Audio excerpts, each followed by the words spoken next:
Straight to the finish! Oh my God! Unbelievable! Whoa!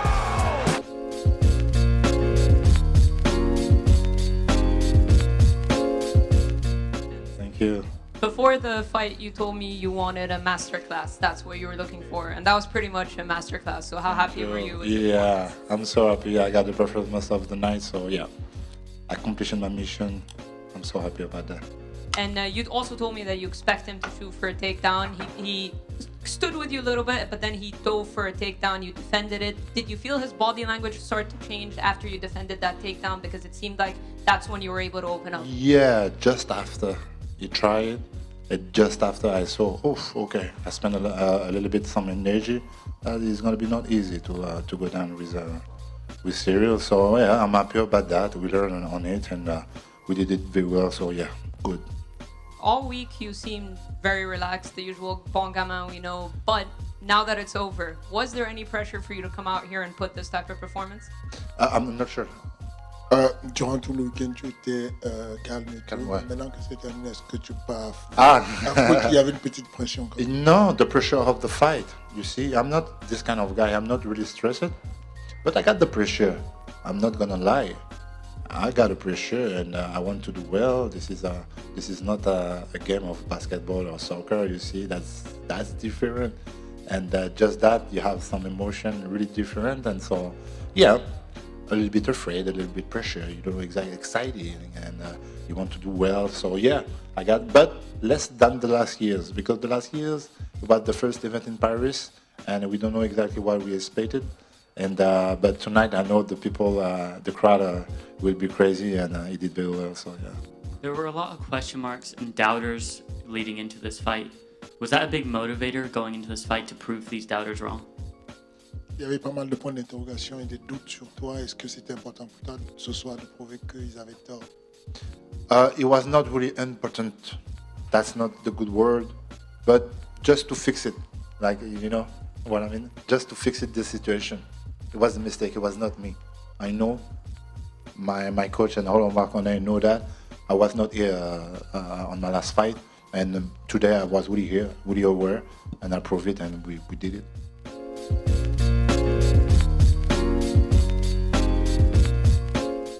Last one from me. I know this is your night, so I don't want to talk about him necessarily, but you mentioned training with Hamzat. When you train with a guy like that, camp after camp after camp, is it something interesting that you can compare yourself to his wrestling, his grappling, and see your own progression? Of course, you know, that's because once you're able to protect a takedown, just stand back up against this guy, you know you're going to be able to do that against everybody else, you know.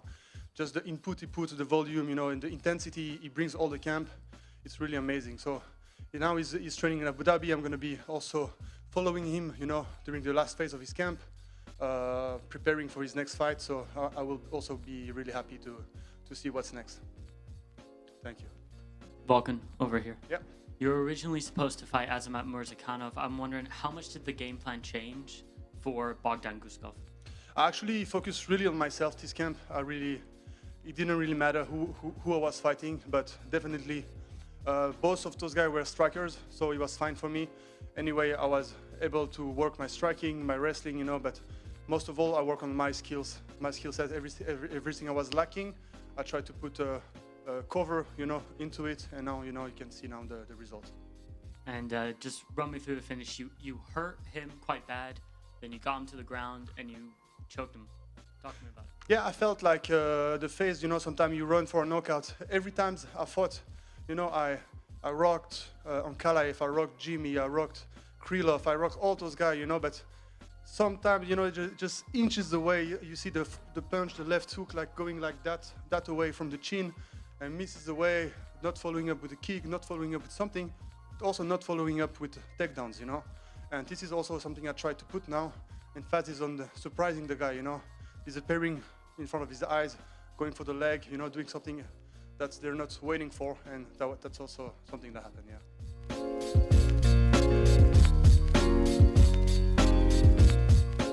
It was kind of a weird stoppage. Did you believe the kick landed above the belt? Rare stoppage. What is a rare stoppage? A weird. C'était un peu une finition bizarre. It's not weird because for me it's just a middle kick, and we can see that in the movie. No, for me, just stoppage. I'm not referee, but if referee say it's stoppage, it's stoppage. Did you believe it landed above the belt? C'était au-dessus de la ceinture? Yeah. Yeah. And that fight, you know, it was a tough fight. You know, you both was back and forth.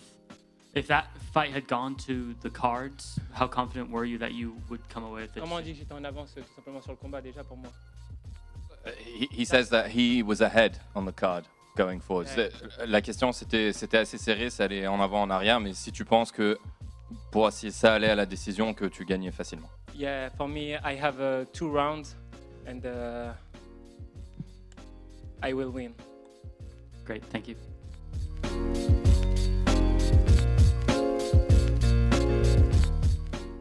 Just run me through the finishing sequence because it was a beautiful finish.